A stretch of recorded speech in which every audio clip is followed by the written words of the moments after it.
Tapi sebelum masuk mulai dalam materinya, nanti akan dibantu share screen juga kan ya kakak-kakak ya dari Unsi ya. Izin mengucapkan terima kasih juga atas kepercayaannya nih diundang kembali untuk share di Unsi ya. Sebelumnya sudah pernah di kegiatan lain tentang manajemen stres gitu ya, tapi untuk kali ini em, tentang persiapan nih. Gimana sih cara kita menjual diri di depan HRD? Kebetulan tadi seperti yang sudah Kak Auzi kenalkan juga, saya HRD kurang lebih sudah 8 sampai 9 tahun berkarir gitu ya. Dan harapannya di sesi hari ini bisa sharing tentang bagaimana sih sebenarnya kita menjadi interviewee gitu ya atau menjadi kandidat yang baik di depan HRD ataupun interviewer. Jadi ini tidak hanya spesifik untuk HRD sebenarnya tekniknya, tapi juga bisa digunakan untuk berbagai macam sesi interview yang kita lakukan gitu untuk mendapatkan pekerjaan. Oke, tadi perkenalan seperti sudah cukup dari Kak Auzi gitu ya. Boleh silahkan dibantu untuk share screen-nya. Bisa dimulai. Boleh next.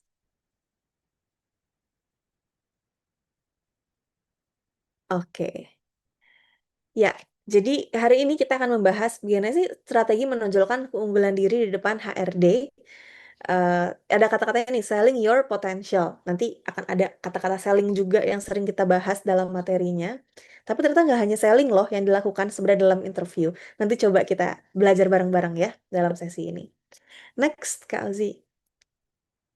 Ya, tadi ini sudah dijelaskan sedikit gitu ya pengalaman saya sebelumnya. Kalau yang saat ini yang terbaru, memang aktifnya juga sebagai HR lead di Storyfiner, consulting sekaligus design company yang base-nya di Dubai, jadi full remote gitu ya. Dan selain itu juga tetap masih menjadi professional coach dan juga professional talent and career coach. Next, sekilas aja. Nah, sebelum masuk ke dalam materinya, seperti biasa harapannya ada kesepakatan belajar nih bareng dengan teman-teman semua yang hadir di sesi ini. Yang pertama, bagi yang bisa dan berkenan gitu ya, harapannya tentunya bisa, silahkan open kameranya supaya meskipun itu secara virtual nih, tapi kita bisa berinteraksi dengan lebih nyaman gitu ya. Karena nanti juga akan ada eh, yang harapannya bisa lebih interaktif. Jadi kalau misalnya teman-teman bisa dan berkenan on cam, silahkan gitu ya. Yang kedua adalah aktif berpartisipasi dalam kelas. Jadi karena nanti pelajarnya nggak hanya satu arah, tapi juga dua arah, harapannya teman-teman bisa aktif ya berpartisipasi dalam kelas ini. Yang ketiga, stay curious. Jadi kalau misalnya masih ada yang belum dimengerti atau masih ingin diketahui, silahkan tanya aja. Justru itu akan menambah kekayaan materinya. Bisa jadi nggak ada di materi, tapi teman-teman memantik dengan pertanyaan, itu akan membantu untuk belajar juga untuk teman-temannya yang lain. Kurang lebih seperti itu. Last but not least, buat sesi ini menjadi menyenangkan. Jadi tetap kita serius tapi santai gitu ya. Jadi kalau misalnya ada case-case yang mau dibahas, real case gitu ya, tentunya bisa kita eh, misalnya samarkan perusahaannya atau samarkan pengalamannya, tapi pengen sharing nih biar lebih fun lagi dan juga biar lebih praktikal lagi sesinya boleh banget. Yang penting serius tapi santai gitu ya. Jadi aku recap lagi bagi yang bisa on cam silahkan on cam. Yuk kita aktif. Tanya kalau misalnya ada yang belum jelas dan juga buat sesinya santai juga tetap menyenangkan ya. Next. Oke.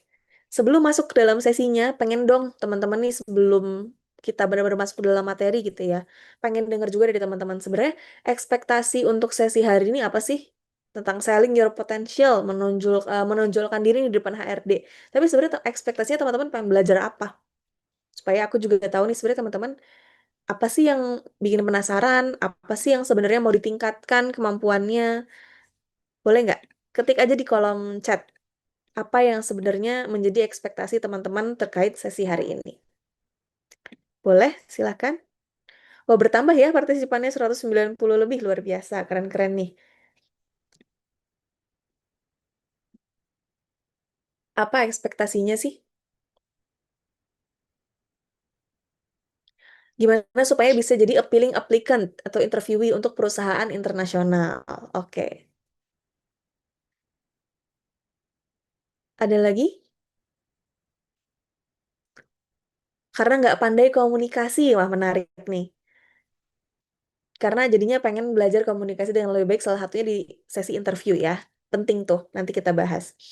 Skill bicara biar nggak kaku di depan HRD, biar keterima.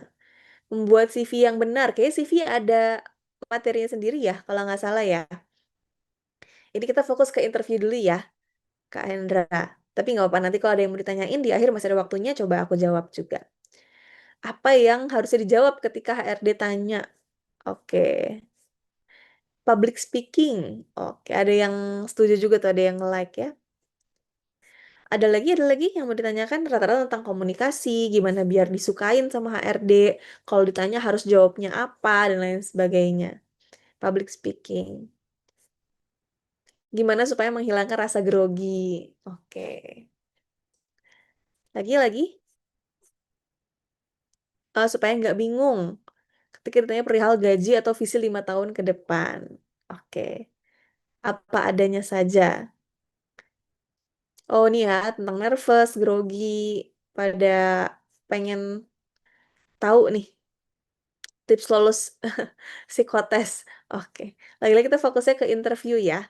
Tapi nanti kalau misalnya ada yang mau ditanyain dan masih ada waktu, boleh ditanyain. Contoh dialog, selling diri, pribadi, komunikasi. Supaya tidak cepat-cepat, supaya nggak tiba-tiba blank. Oke. Ada lagi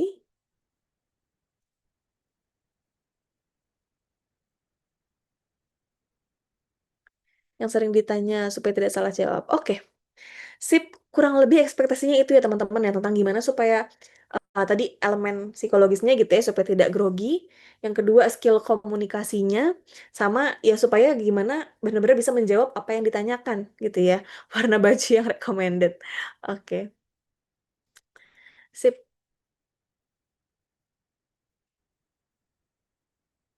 Oh, ini ada tentang negosiasi juga, membedakan pertanyaan jebakan dan tidak jebakan.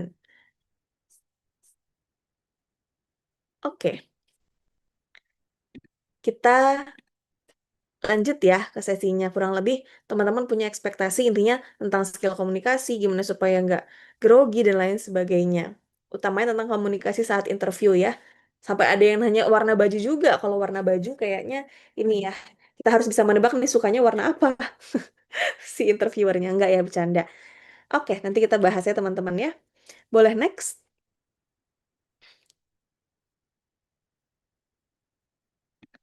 Sekarang mau tanya juga ke teman-teman. Boleh di eh reaction-nya dengan yang ada di ini ya, yang ada di interview itu sama dengan ujian lisan. Kalau teman-teman setuju interview sama dengan ujian lisan, teman-teman boleh send love gitu ya, reactionnya yang love. Kalau tidak setuju, boleh reactionnya yang nangis gitu. Oke, banyak yang setuju ya kalau interview itu ujian lisan. Oke,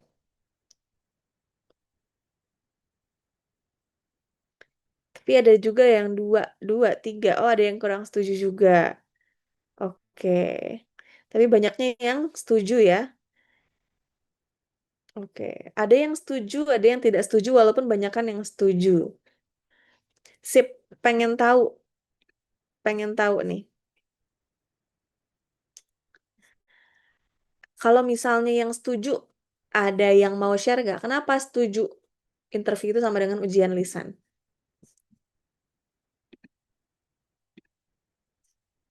Ada yang mau share, boleh raise hand dulu untuk ngobrol. Untuk ngobrol. Oh nih, Kak Atika, setuju interview ujian lisan. Kenapa, Kak? Boleh di kolom komentar. Setuju. Oke. Menurut Kak Supriyadi ujian mental. Oh, banyak yang setuju. Yang tidak setuju sepertinya dia yang menginterview. Oke, nanti kita bahas bareng-bareng ya. Yang setuju dulu, kenapa sih pada setuju? Gak bisa on mic, nggak apa, diketik aja berarti. Yang setuju kenapa, yang tidak setuju kenapa. Tadi kan ada tuh kakak yang tidak setuju juga.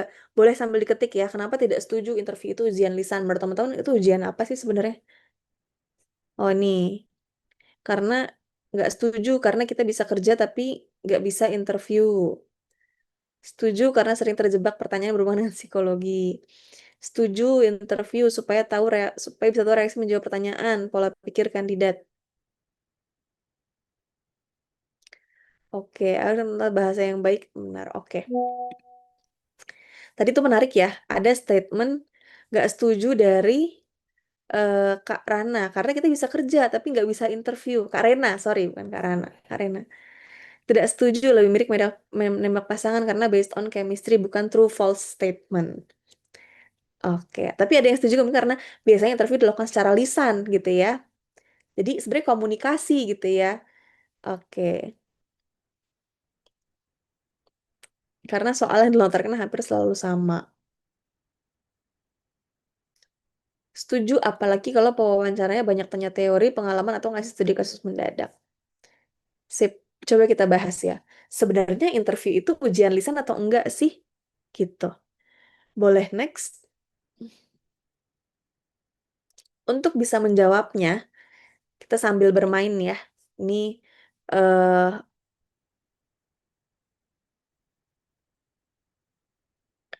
nanti boleh dicek ya apakah bisa di on cam atau enggak bagi yang volunteer yang mau berpartisipasi gitu.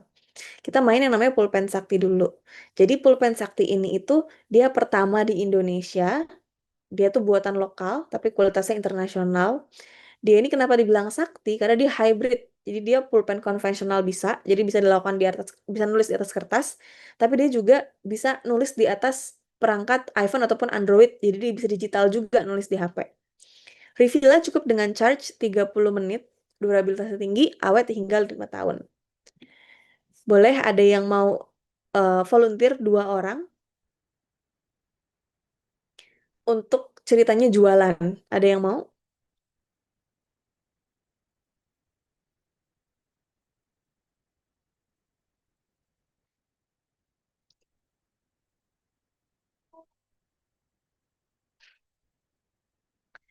Oke, Kak Chandra, raise hand. Nanti boleh dibantu ya untuk admin nge-unmute Kak Chandra. Satu lagi ada, tapi nanti bergantian ya. Pertama Kak Chandra dulu. Berikutnya ada yang mau volunteer satu lagi untuk jualan pulpen sakti nih. Atau boleh kita dengan Kak Chandra dulu kali ya. Sambil kita nanti lihat apakah ada partisipan berikutnya yang mau jadi volunteer. Boleh, Kak Chandra, apakah bisa dibantu unmute, admin? Halo, Halo, oke. Boleh perkenalan dulu. Oh, kedua Kak Savana ya. Oke. Sip, Kak Chandra, boleh perkenalan dulu mungkin dari jurusan apa dan ya perkenalan perkenalan nama dan juga jurusan deh, boleh. Dari tahun. oke, Assalamualaikum warahmatullahi wabarakatuh. Perkenalkan, Waalaikumsalam. saya Chandra Buana dari SI, Angkatan 2024, Oke, salam kenal Sistem ya, Informasi. Chandra. Sip Thank you, dari Kamnya. sih. Oke, nah Kak Chandra, sekarang Kak Chandra ceritanya silahkan berjualan nih si pulpen sakti. Ya, Oh, kisi-kisinya ini dia pertama Indonesia, buatan lokal, internasional, hybrid, refill, lalalah gitu ya. Waktunya oh, 1 menit harus jualan ke 237 orang yang ada di Zoom ini. Silahkan, oke, Kak Chandra. oke. Teman-teman, dari kalian berapa banyak yang pegang pulpen untuk tab dan berapa banyak dari kalian yang pegang pulpen konvensional untuk kertas? Kalian pernah kebayang nggak sih punya satu pulpen tapi buat dua-duanya? Bisa di kertas, bisa di tab atau pad. Jadi kemana-mana tuh cukup bawa satu aja. Nah, terus kalau misalnya kalian pergi ke Bandung contoh, naik apa tuh kereta cepat, yang pasti kereta cepatnya bukan buatan Indonesia kan. Nah, ini pulpen ini buatan Indonesia loh, bisa dipakai untuk 30 menit lebih durasi pemakaiannya.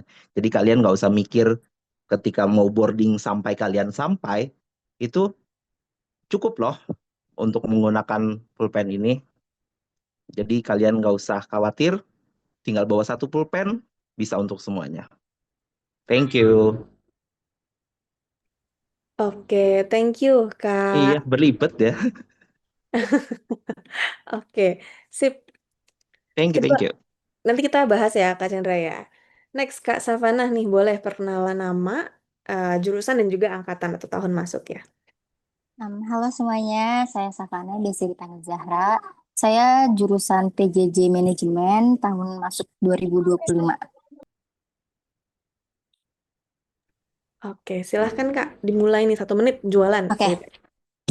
halo semua. Hai guys. Kalian udah tahu belum sih kalau misalkan kita tuh lagi ngeluarin produk ada yang namanya Pulpen Sakti. Dia nih bener-bener baru pertama kali launching dan buatan lokal, buatan Indonesia. Tapi kualitasnya itu internasional. Udah gitu, dia itu bisa dibawa kemana-mana. Kayak kalian nih repot-repot mau kemana-mana harus bawa pensil, bawa pulpen, bawa ATK semuanya. Kayak kalau kalian punya tab, punya laptop, kalian bisa menggunakan satu pulpen aja. Terus kalau misalnya kalian mau meeting tapi kalian harus repot bawa macam-macam ATK, nggak perlu lagi karena kita udah punya pulpen sakti. Nah terus pulpen sakti ini dia tuh modelnya kayak gimana? Nah dia tuh sistemnya elektronik, jadi kita cuma tinggal bawa satu pulpen bisa dipakai di mana aja. Terus juga kalian tahu nggak sih mungkin dia ini udah diuji dan awet selama 5 tahun. Jadi tuh mungkin ya eh, dengan awet 5 tahun ini kita jadi hemat kan. Jadi hemat tidak perlu bawa kemana, tidak perlu bawa apapun lagi, hanya bawa satu persen aja udah gitu. Kalau misalkan baterainya habis nih cuma butuh waktu 30 menit aja buat charge, abis itu bisa dipakai lagi dan awet hingga mungkin 3 hari, 5 hari. Karena dari daya tahannya sendiri juga dia bisa untuk di Android, untuk di iPhone atau sorry untuk di iOS dan juga di Android. Gitu aja sih paling Kak. Oke, terima kasih Kak Savana. Sip, jadi tadi teman-teman tuh udah mendengar ya, Kak Chandra dan Kak Savana jualan si pulpen sakti ini. Co- Contekannya ada, list kemampuan-kemampuan si pulpen ini ada, bisa tinggal dibaca, tapi cara menjualnya berbeda. Boleh di next? Menurut teman-teman tadi yang mendengar, dan juga tadi Kak Chandra dan juga Kak Savana, apa sih rasanya ketika diminta berjualan? Tantangannya tuh apa? Dan menurut teman-teman yang mendengar, siapa penjual yang lebih menarik dan karena apa? Boleh mungkin Kak Chandra dan Kak Savana dulu ya, boleh sharing rasanya apa sih ketika diminta berjualan? Tantangannya apa? Boleh dari Kak Chandra dulu ya. Oke, thank you kami ya. Kalau menurut saya tantangannya itu kita tidak tahu background dari si calon pembeli. Jadi kita belum dapat skenario yang, oh ini akan match banget nih. Saya yakin saya bisa jual ke mereka. Nah, tapi kan 200 orang ini audiensnya beda-beda backgroundnya Oke, ada dan lagi Kak? skenario use case-nya. Jadi itu yang menjadi tantangan bagi saya. Thank you.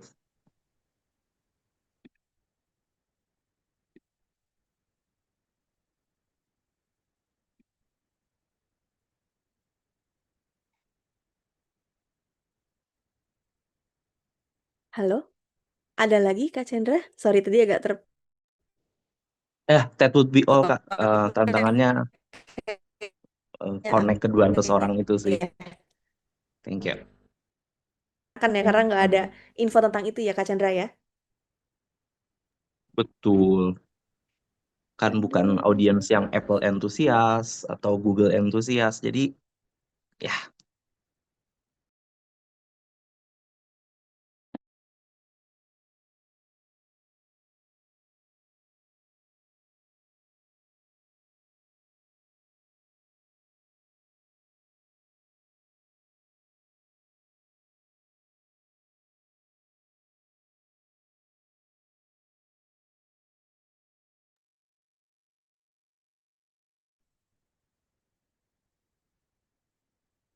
Halo, Kamia.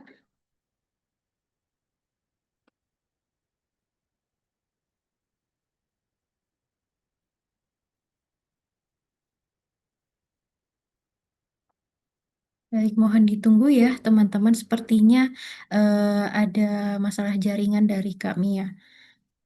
Halo, Kak Mia, apakah sudah bergabung lagi di Zoom, Kak?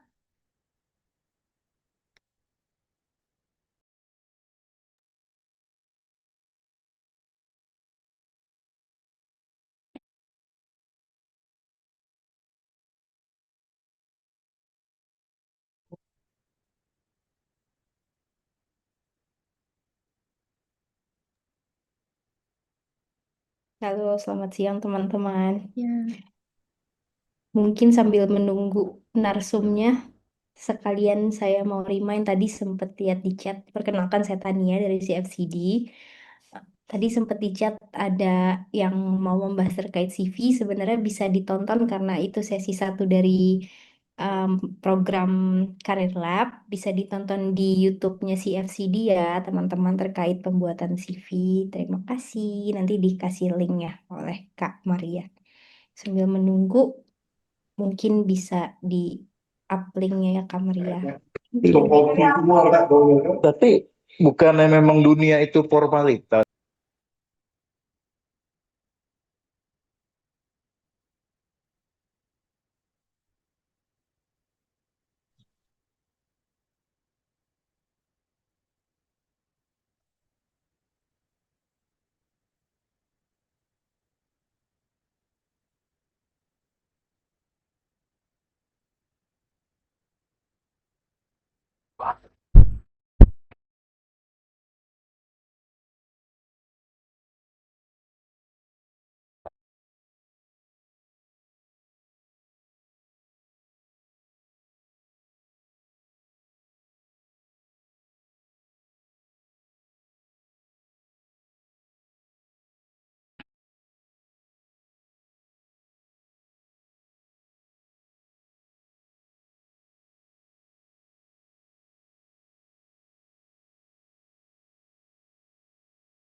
Halo,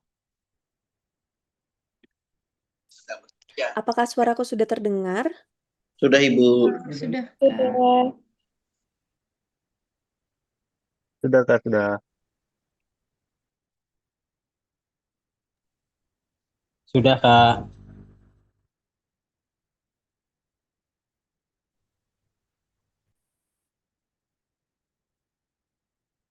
Cek, cek, suaraku sudah masuk belum ya?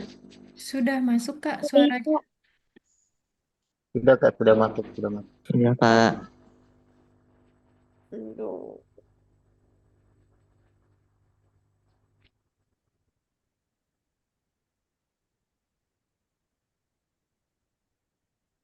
Oh, sudah terdengar ya? Oke, Udah, Kak.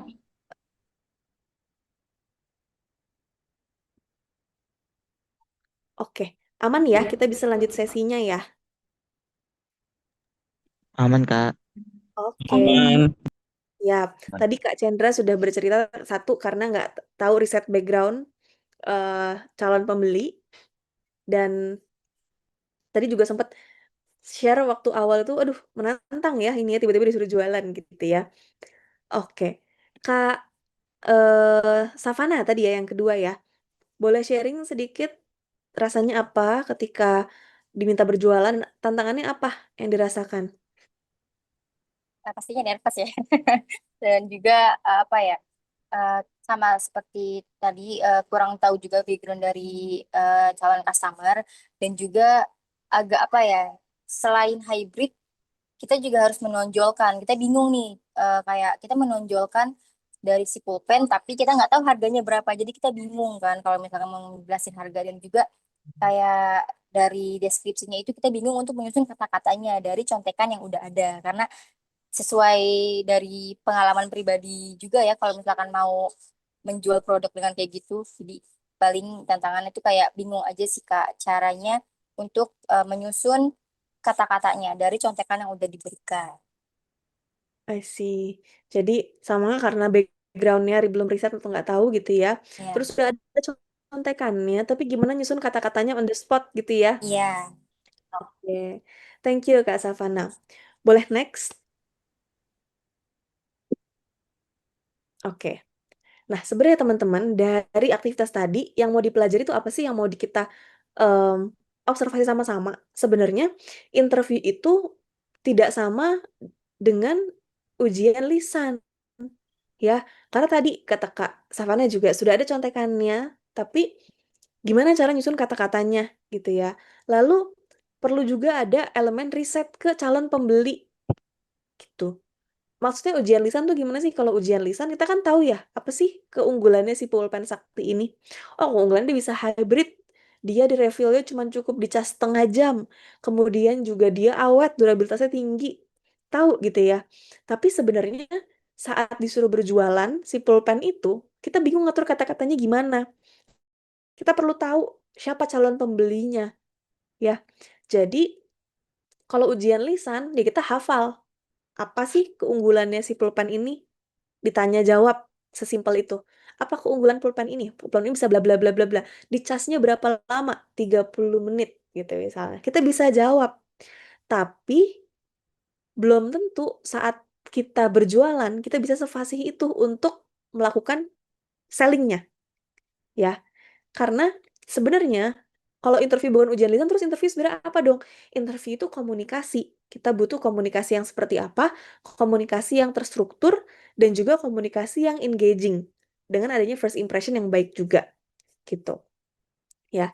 Tadi ini karena aku rejoin jadi chat sebelumnya terhapus kolom di kolom chatnya. Tapi tadi aku ngeh ada satu yang sempat bilang bahwa interview itu bukan ujian lisan. Karena kita bisa kerja, tapi belum tentu kita bisa lolos interviewnya. Karena ya tadi banyak orang yang pinter, dia tahu apa yang dia kerjain, dia jago di pekerjaannya. Tapi belum tentu dia bisa lolos dari tahap interview karena balik lagi interviewnya itu bukan ujian lisan, bukan ditanya, oh rumus ini tuh apa sih? Caranya ngerjain ini tuh gimana sih? Bukan dengan cara seperti itu, tapi cara kita bisa lolos interview adalah karena kita bisa berkomunikasi, kita bisa menyampaikan skill dan juga keunggulan kita melalui komunikasi yang terstruktur dan juga engaging ataupun menarik dan juga klik dengan interviewernya. Gitu. Ya, jadi tadi kan ada banyak tuh yang setuju interview itu ujian lisan, interview itu ujian lisan. Ujian dalam artian tadi yang aku tangkap mungkin menurut teman-teman ujian mentalnya gitu ya. Ujian di mana teman-teman gimana menghilangkan nervous dan juga groginya. Ujian supaya banyak menggunakan komunikasinya. Tapi yang ujian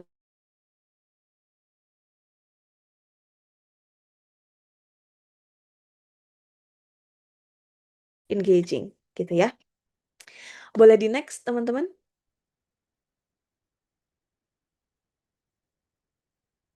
Oke, hari ini kita akan belajar pertama kenapa sih penting banget komunikasi dalam interview.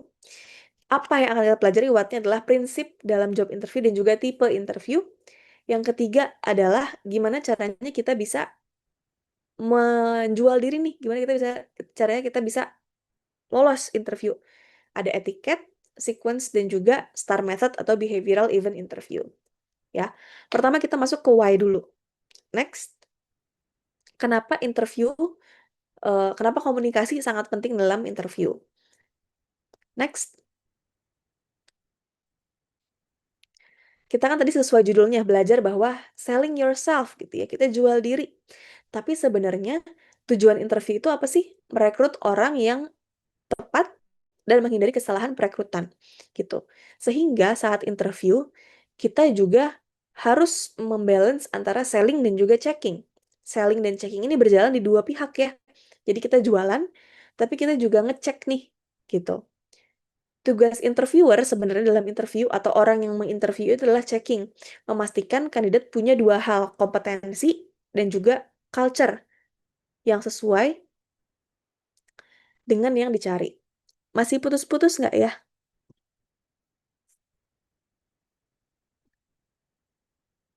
Apakah aman? Enggak, Kak. Aman Bu, aman. Oh, aman ya. Sip. Jadi, checking, memastikan kandidat punya kompetensi dan juga culture yang sesuai.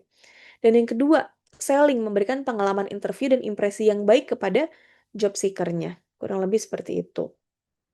Jadi, yang jualan sebenarnya idealnya bukan cuma kita doang sebagai pelamar, tapi kita juga punya, mereka juga, interviewer itu juga punya kepentingan sebenarnya untuk jualan. Karena ya mereka harus memberikan pengalaman interview yang baik juga kepada kita sebagai job seeker. Dan kebalikannya juga nih, gitu. Kita itu harus selain jualan, kitanya jualan menjual diri gitu ya, bahwa saya bisa ini, saya bisa itu, memastikan bahwa kita nih cocok kok kompetensi dan culture-nya, kita juga bisa checking. Jadi yang ngecek itu nggak cuman perusahaan ngecek kita, tapi juga kita ngecek ke perusahaan nih, kita cocok nggak sih masuk ke perusahaan itu. Karena balik lagi kalau ingat komunikasi, prinsipnya komunikasi kan dua arah ya, gitu. Jadi sama nih, kita itu selain berjualan, kita juga ngecek, dan ini berlaku untuk dua pihak. Kita sebagai interviewer, dan kita sebagai interviewee, job seeker, dan juga mereka, perusahaan, sebagai interviewer. Jadi harus seimbang nih antara selling dan juga checking. Next. Nah, ini tentang first impression. First impression itu sebenarnya bisa didapatkan dari beberapa detik kita berkomunikasi dengan orang lain, gitu ya. Jadi, interview itu, bahkan nggak usah ngomongin interviewnya ya, beberapa detik awal kita bertemu dengan orang, itu merupakan tahap awal kita nih, bertemu antara kita sebagai job seeker dengan HR ataupun user. Ada penelitian yang membuktikan juga bahwa first impression itu memprediksi secara signifikan tendensi bagaimana kita diperlakukan selama interview oleh interviewernya. Dan juga tentunya mempengaruhi juga tuh kurang lebihnya decision dari rekrutmennya. Jadi, penting banget tuh first impression kita terhadap interviewer. Nanti kita akan bahas di how-nya ya, tentang etiket, tentang preparation, dan lain sebagainya. Gitu. Jadi, kenapa penting banget komunikasi dalam interview? Karena tadi ya, komunikasi itu dua arah. Komunikasi itu mau membalance, seimbang antara selling dan juga checking. Nanti kita akan bahas lebih dalam di how. Dan juga first impression. Itu sepenting itu. Dan itu ada dalam komunikasi ya, bagaimana kita 5 detik pertama bisa menjadi pribadi yang menarik dan juga bisa akuntabel gitu. Valid lah ibaratnya. Kalau kita di penelitian ada face validity gitu ya, ada validitas. Nah, itu bisa menjadi apa? Yang dicatat juga tentang first impression ini. Oh, orangnya legit nih gitu ya kalau kata anak-anak zaman sekarang gitu. Oke. Nanti dalamnya atau lebih lanjutnya kita bahas di how. Next. Oke. Yang kedua, tadi kita udah sama-sama menyadari nih, oh ternyata interview itu bukan ujian lisan ya, karena ternyata interview itu komunikasi. Komunikasi kenapa penting? Karena dia dua arah, harus balance antara checking dan juga selling. Dan yang kedua, penting dalam berkomunikasi salah satunya adalah first impression.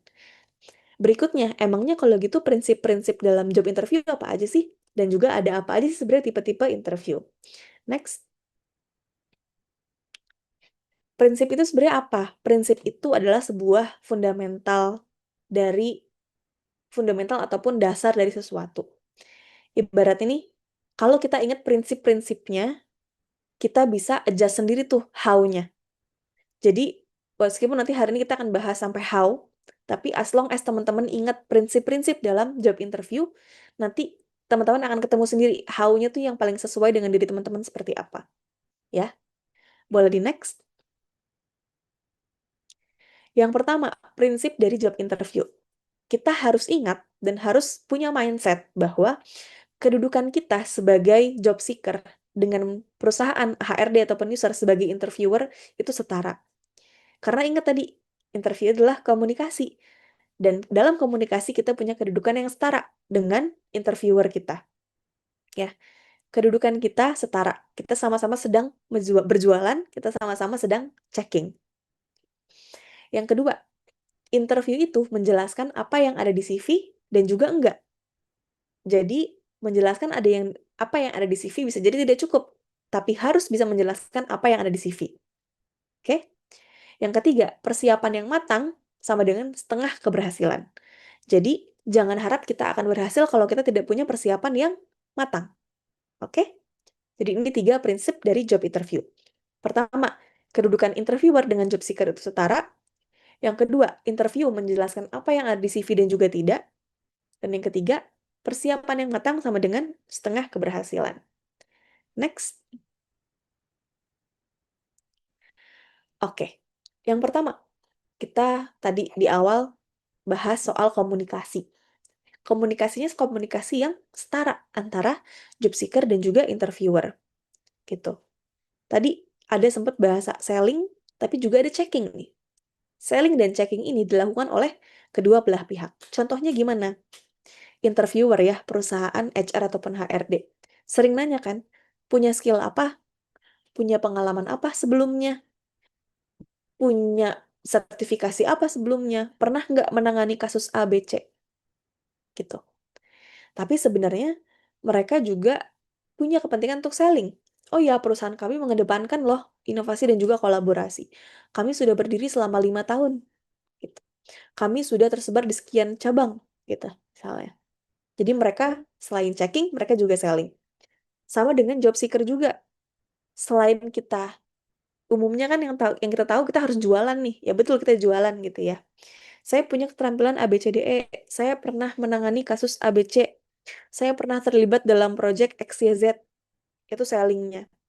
Tapi sebenarnya kita juga bisa loh bertanya, ngecek kultur perusahaannya. Kalau yang saya lihat seperti ini, gimana sih penerapannya di dalam gitu.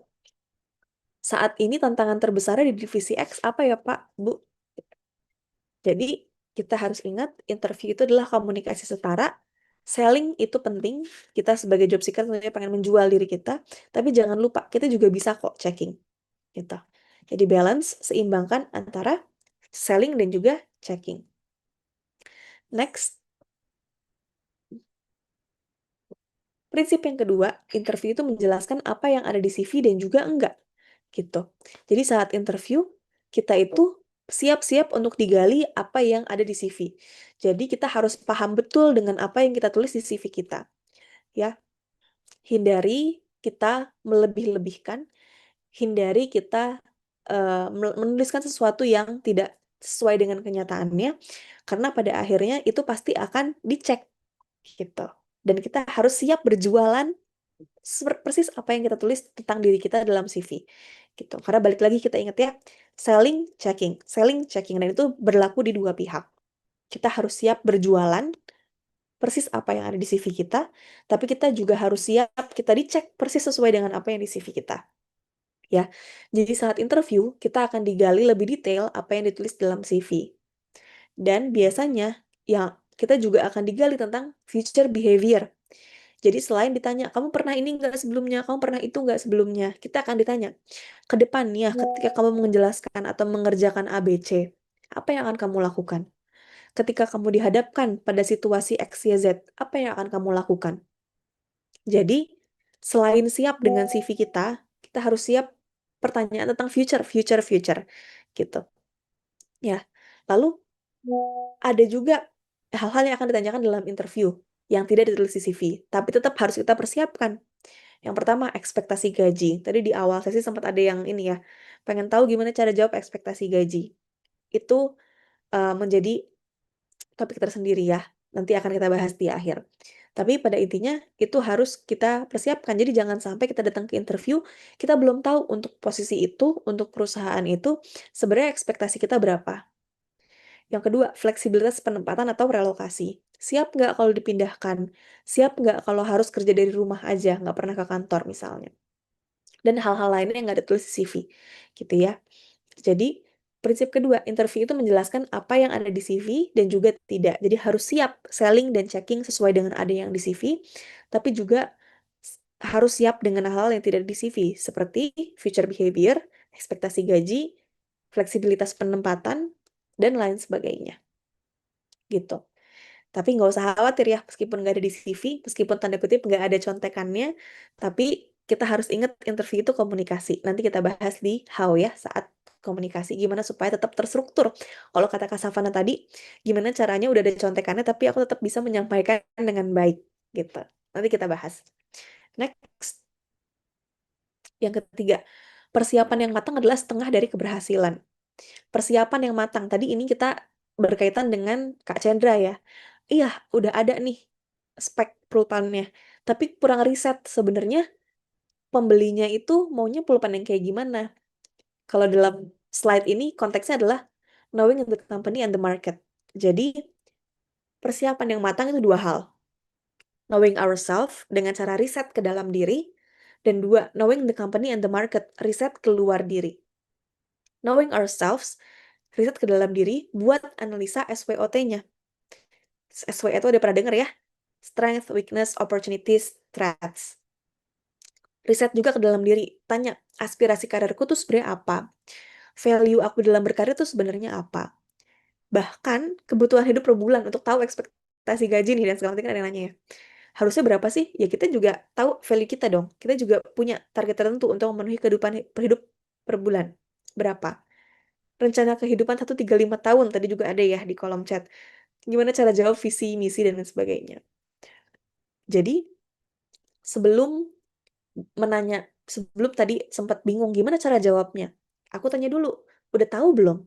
Sebenarnya mau kamu tuh apa? Jadi know yourself dulu sebelum akhirnya nanti bisa menjawab. Komunikasi is one thing, tadi kita udah bahas, tapi ya bagian ini nih, bagian slide ini tentang persiapan dan juga knowing ourselves, itu PR yang harus dilakukan sebelum interview. Jadi, tadi balik lagi ke jelaskan, datang ke interview, jangan kosongan, tapi sudah riset ke dalam diri, dan juga riset keluar diri alias tentang perusahaan dan juga marketnya. Gitu ya. Oke. Riset keluar diri, tadi riset ke dalam diri itu ya, tentang SWOT, aspirasi, rencana, ekspektasi gaji, kebutuhan hidup, dan lain-lain. Riset keluar diri, apa maksudnya? Knowing the company and the market. Value perusahaan mereka sebenarnya apa? Udah baca profil perusahaannya belum? Range salary untuk posisi yang dilamar di industri tersebut itu berapa? Culture dan orang-orang yang bekerja di dalamnya itu seperti apa? Gitu. Ya. Jadi, perlu tuh kita cari tahu sebelumnya. Perusahaannya bergerak dalam bidang apa, pasti mungkin tahu ya, karena kita yang melamar. Tapi kadang-kadang aku juga suka nemuin sih kandidat, saya lupa saya ngelamar ke sini sebagai apa ya. Lah, itu akan membuat first impression-nya gagal ya. Jadi jangan sampai. Itu jauh-jauh dari yang situasi seperti itu. Kita bahkan harus dalam dulu riset tentang perusahaan itu. Value perusahaannya apa, profit perusahaannya apa, range salary, dan lain sebagainya. Ya. Jadi, prepare. Riset ke dalam diri, riset keluar diri. Paling enggak, kalau belum tahu cara menyampaikannya, kita punya kisi-kisinya, kita punya contekannya terlebih dahulu. Komunikasi itu skill yang berbeda. Oke? Next. Berikutnya, tipe-tipe interview. Next, Kak.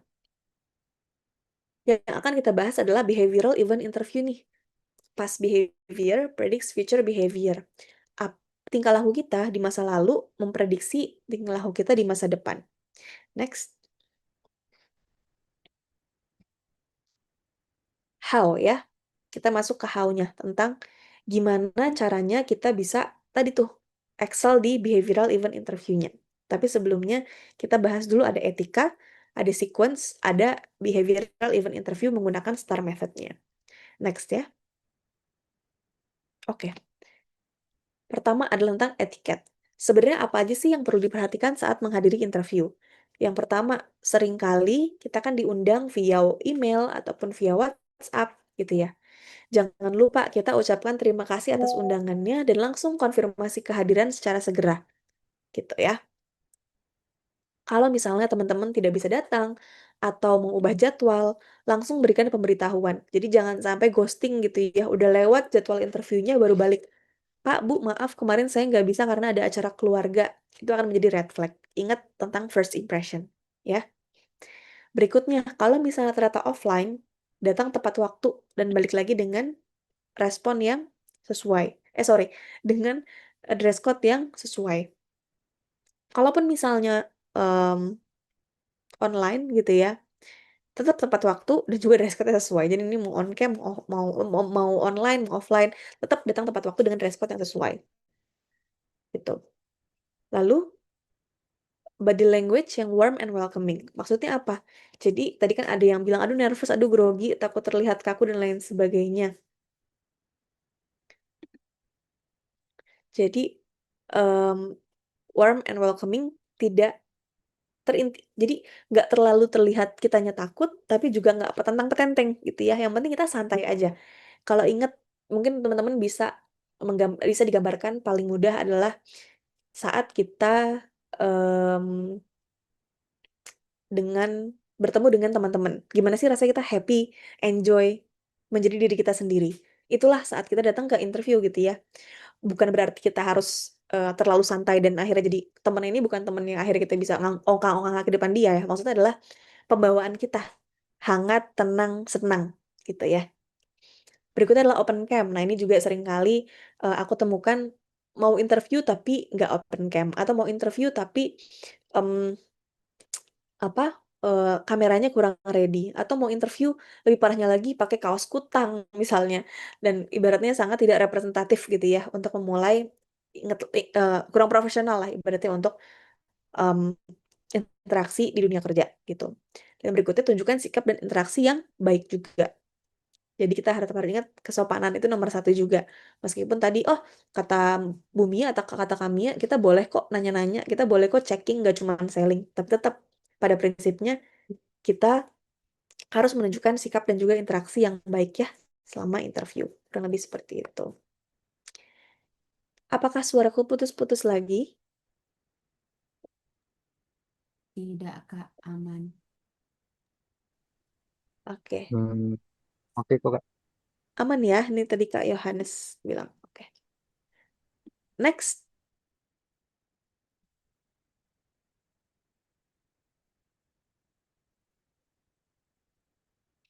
Oke, ini tentang sequence ya. Sequence dalam interview itu sebenarnya apa sih?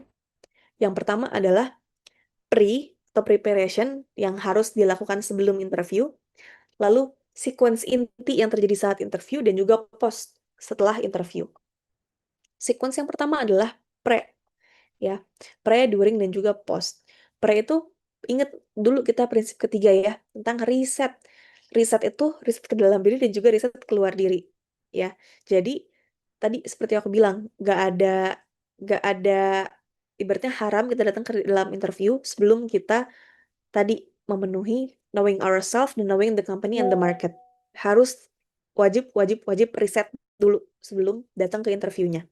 Ya, plus jangan lupa kalau online berarti koneksi internet dan juga tools yang memadai. Jadi haram ya kalau ke interview datangnya kayak kami ya hari ini ya, yang internetnya agak-agak bermasalah. Usahakan sebaik mungkin koneksi internetnya. Ya, kalau ternyata ada force major di hari H, tadi boleh diutarakan seperti aku saat membuka sesi karena tadi sempat terjadi di awal ya tiba-tiba internetnya kurang bagus. Aku langsung bilang mohon maaf nanti kalau misalnya internetnya terganggu, tolong kasih tahu gitu. Itu bisa diikutin. Tapi pada intinya idealnya, selain riset, pastikan juga teman-teman punya internet dan juga tools yang memadai, ya. Yang berikutnya, opening, main, dan juga closing. Inilah sequence inti saat pelaksanaan interviewnya. Nanti kita akan bahas masing-masing sequence inti dalam interview, tapi kita lanjut dulu ke post nih. Post interview, jangan dianggap setelah kita interview, oke, terima kasih Bapak Ibu, sampai jumpa gitu ya. Terima kasih kesempatannya, bye. Itu selesai. Tidak berhenti di situ. Post interview tetap ada to-do list yang harus dilakukan, yaitu adalah networking dan juga ucapkan terima kasih. Apa itu networking? Kalau teman-teman belum connect di LinkedIn dengan interviewernya, cari mereka di LinkedIn, connect dengan mereka, message, ucapkan terima kasih. Kalau teman-teman sudah connect ke LinkedIn, bisa bisa message di LinkedIn, ataupun teman-teman bahkan bisa email. Jadi email interviewernya, email HRD-nya, ucapkan terima kasih atas kesempatannya dan sampaikan bahwa teman-teman enjoy sesinya, misalnya memang bener-bener enjoy ya, misal teman-teman emang suka, balik lagi kan tadi kan teman-teman boleh ngecek juga tuh, setelah teman-teman cek, oh aduh suka banget sama perusahaannya, aduh pengen banget join gitu misalnya ya, teman-teman silakan ucapkan terima kasih, ucapkan teman-teman gak sabar mau bergabung, semoga cocok dan lain sebagainya. Kalau Bapak Ibu ada yang mau ditanyakan lebih lanjut atau yang dibutuhkan kepada saya, boleh hubungi saya di nomor ini atau di email ini, misalnya seperti itu. Jadi interview itu sequence-nya itu nggak cuman saat dalam ruangan interview, nggak cuman dalam saat Zoom ataupun Google Meet-nya, tapi juga dimulai dari pre loh, dari riset sampai dengan post. Sampai teman-teman networking dan juga sampai teman-teman selesai mengucapkan terima kasih atau bahkan mengupdate setiap 2 minggu atau setiap 1 minggu gimana hasil dari sesi interviewnya. Gitu ya. Itu sequence dari interview dari pre, sequence inti, sampai juga dengan post. Boleh next? kita sekarang masuk ke sequence intinya ya. Opening, main, dan juga closing. Pertama, opening dalam interview biasanya yang ditanya umumnya pasti apa? Coba silakan kenalkan dirinya, gitu ya. Coba perkenalkan diri, silakan perkenalkan diri. Ibaratnya ini adalah kalau misalnya di CV bagian paling atas, CV ATS ya, summary tentang diri kita, gitu. Biasanya ini yang aku ajarkan ke coach-coach ataupun menti-menti aku. Struktur dalam memperkenalkan diri. Nggak selalu kita perkenalan diri itu kronologis waktu. Jadi ada yang cerita, ditanya suruh perkenalan diri, mereka ceritanya panjang lebar dari kuliah selesainya kapan, pekerjaan pertamanya di sini, pekerjaan kedua di sini. Enggak. Opening itu adalah sebenarnya permulaan, ibaratnya kayak teaser lengkap. Bukan teaser ya, kalau kalau teaser kan nggak ada, masih ada yang ditutupin. Kalau ini kan summary, rangkuman tentang diri kita. Nggak harus kronologis secara waktu, tapi dirangkum sesuai dengan lamaran yang sedang kita tuju. Di sini yang aku tulis adalah nama, domisili, berikutnya personal brand. Satu kalimat yang menggambarkan diri kita sebagai profesional. Lanjut, rangkuman kenapa lowongan ini cocok buat kita. Tidak harus secara kronologis waktu. Sebutan aja skillnya, kompetensi utama, dan juga pengalaman yang relevan. Lalu rangkuman, kenapa mau bergabung di perusahaan ini, cocokkan dengan aspirasi karir. Ya, jadi saat kita diminta untuk perkenalan diri, jangan ceritain riwayat A sampai Z dari lulus kuliah sampai pekerjaan terkini. Tapi buat struktur seperti ini. Perkenalkan, nama saya Mia, saya domisilinya di Bekasi. Saya adalah seorang profesional talent and career coach yang sudah bekerja sebagai HR selama kurang lebih 9 tahun dan ahli di bidang learning and development dan juga career development. Itu personal brand ya. Kalau teman-teman melamar, itu misalnya saya melamar sebagai learning and development manager misalnya. Teman-teman ada yang daftarnya sebagai misalnya staff IT misalnya. Personal brandnya bisa jadi saya adalah fresh graduate dari Universitas Berasia dari jurusan Sistem Informasi yang berpengalaman kurang lebih 5 kali magang sebagai staff IT menangani lingkup A, B, C, misalnya seperti itu. Sebagai IT support, pernah juga sebagai Cisco, misalnya sebagai itu. Ya. Lanjut, rangkuman kenapa lowongan ini cocok untuk kita. Saya melamar sebagai Learning and Development Manager di sini karena saya punya keterampilan baik itu membuat modul, menjadi trainer, bahkan saya punya sertifikasi coaching dan juga pengalaman sekian jam coaching untuk usia sekian sampai sekian. Jadi, rangkuman tuh kenapa sih kita cocok sebagai Learning and Development Manager. Contoh kedua ya, tadi melamar sebagai staff IT. Saya melamar ke sini karena saya punya kompetensi dan sertifikasi ABCDE dan ini sesuai dengan yang dicari oleh perusahaan Bapak. Di akhir, kenapa pengen gabung ke perusahaan ini? Setelah saya, contoh Mia ya, setelah saya berkarir selama kurang lebih 9 tahun, saya semakin yakin kalau saya ingin menjadi ahli di Learning and Development. Dan saya rasa lowongan Learning and Development Manager di perusahaan ini cocok dengan apa yang saya cari.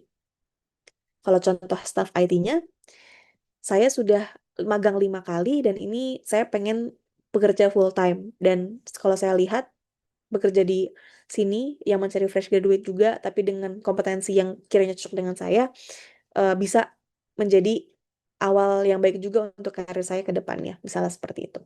Ya. Jadi saat diminta perkenalan diri, kita udah mulai summary rangkum. Diri kita tuh siapa sih? Cocokkan dengan lowongan yang disebarkan. Ya. Ini strukturnya. Nama, domisili, gitu ya.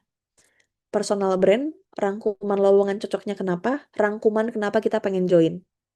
Ya. Jadi bukan ketika perkenalan diri, jangan cuma nama saya Mia, saya tinggal di Bekasi, saya lulus dari psikologi UI tahun sekian, pengalaman saya pekerja pertama di sini, pekerja kedua di sini, enggak seperti itu.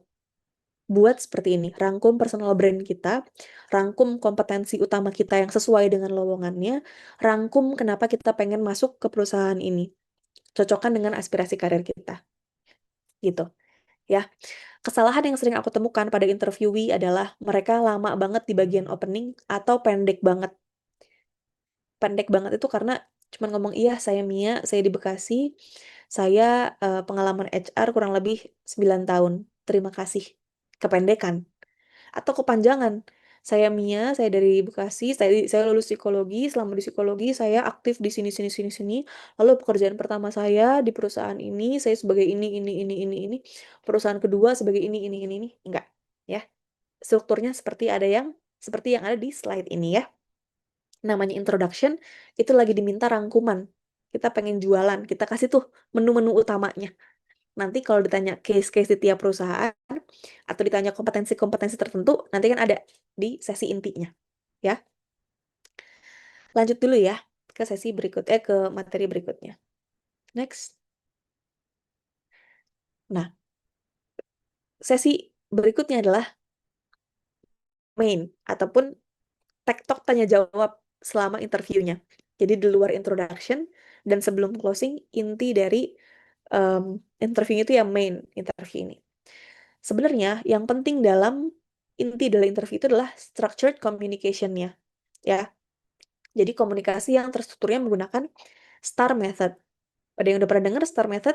Situation, task, action, result. Gitu. Dan juga ada non-verbal gesture yang diperhatikan sepanjang sesi. Gitu. Ya. Di sini bisa dilihat ya. Prepare. Jadi misalnya ditanya nih pertanyaannya ya. Kamu pernah nggak menangani kasus di mana ada customer complain? Misalnya seperti itu.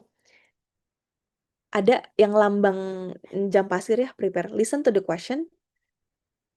Think of an event. Pikirkan kejadian. Pernah nggak ya kita nanganin customer yang komplain? Lalu dalam 5-8 detik kita pilih situasinya. Kita rangkum dalam satu kalimat situation, task, action, result. Kita kasih situasinya, tasknya apa, actionnya apa, resultnya apa.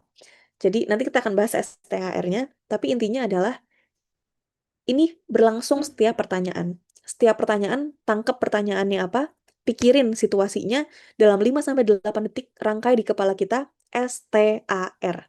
STAR, terus seperti itu. STAR itu apa? Next, kita bahas satu-satu ya. S, situasi. Situasi itu kita mengeksplor, kita menjelaskan konteks dari topik yang didiskusikan apa sih, variabel teknisnya apa, organisasi ataupun lingkungan. Contohnya, ceritakan pengalaman dalam kepanitiaan atau Project X terkait pengembangan produk. Gimana situasi sebelum produk atau bisnis ini dikembangkan? Ini produk yang benar-benar baru atau bukan? Apa alasan yang membuat produk atau bisnis ini harus dikembangkan atau dibuat? Seberapa tahu tentang bagaimana cara mengembangkan produk atau bisnis ini? Apa aja sih isu maupun hambatan dan juga kesempatan yang dilakukan? Pada intinya, saat menjawab, pikirkan konteks yang lebih luas dari pertanyaannya. Ya, jadi tadi kan kita pakai contoh yang tadi aku sebutin ya. Pernah nggak menangani customer yang komplain? Oke, kita ingat situasinya, pernah atau enggak? Kalau misalnya pernah, kita sampaikan. Pernah waktu itu ada customer yang komplain, karena konteksnya apa? Jelasin. Karena apa, karena apa, karena apa. Jadi situasinya kita jelasin. Ya, dengan lebih detail. Kalaupun misalnya belum pernah, bukan berarti kita bilang nggak pernah gitu ya, karena less likely atau kayak agak kecil kemungkinannya hal-hal yang ditanyakan itu belum pernah terjadi kepada kita. Kalau misalnya kita memang benar-benar eh, relevan dengan lamaran yang kita sedang tuju, gitu. Jadi, oh iya, sebenarnya mungkin nggak komplain banget, tapi melalui email misalnya, atau saya menerima komentar negatif di Instagram, misalnya seperti itu. Jadi bukan customer complaint direct, tapi kita cari situasi yang mirip-mirip. Lalu jelasin juga konteksnya secara lebih detail. Jelasin situasinya. Ya. Next.